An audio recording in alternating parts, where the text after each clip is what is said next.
నువ్వు ఇచ్చే జ్ఞానం భగవంతుడికి అవసరం లేదు. ఆ జ్ఞానం నీకు ఎవడిచ్చాడు? భగవంతుడు ఇచ్చాడు. నువ్వేదో గొప్ప జ్ఞానం అనుకుంటున్నాను.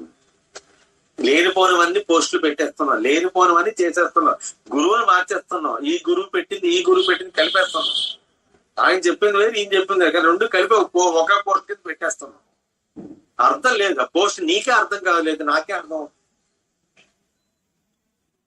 ఫస్ట్ ఆఫ్ ఆల్ నీకు అర్థం కాని విషయం 10 మందికి ఎలా అర్థం అవుతుందయ్యా? ఏదో పెట్టేసో, దట్స్ ఆల్. ఆధ్యాత్మికంలో మాత్రం అది పెద్ద తప్పు. అన్ని పాపాలతో కూడా రాంగ్ ఇన్ఫర్మేషన్ అనేది ఇవ్వడం కూడా ఒక మహాపాపం. నువ్వు చెప్పదలుచుకుంటే సత్యాన్నే చెప్పు. నీకు తెలియకపోతే నోరు మూసుకొని కూర్చో. చెప్పేవు అంటే, నోరు విప్పేవంటే మాత్రం సత్యం మాత్రమే మాట్లాడాలి, ధర్మం మాత్రమే మాట్లాడాలి. అది చేత కాదన్నప్పుడు బెటర్ యు కీప్ క్వైట్. సాధన చెయ్యు, గురువుని ఆశ్రయించు, గురువు ద్వారా జ్ఞానం తెలుసుకో. ఆయన నీకు ఒక అథారిటీ ఇస్తాడు, ఒక సర్టిఫికెట్ ఇస్తాడు, ఒక డిగ్రీ ఇస్తాడు. ఆ డిగ్రీ పొందిన తర్వాత నువ్వు ప్రాక్టీస్ చేయి.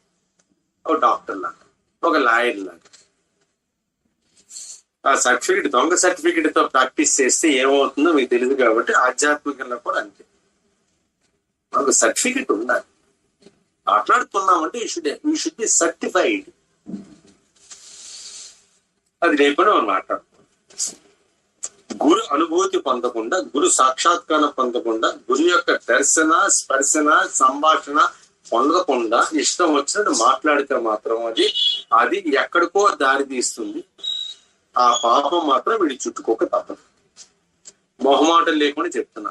సనాతన ధర్మం మొదటి రూల్ అది. తెలిసింది సత్యం వదా, ధర్మం చరా. వీళ్ళే చెప్పేసారు, మనం ఇంకా మార్చలేము.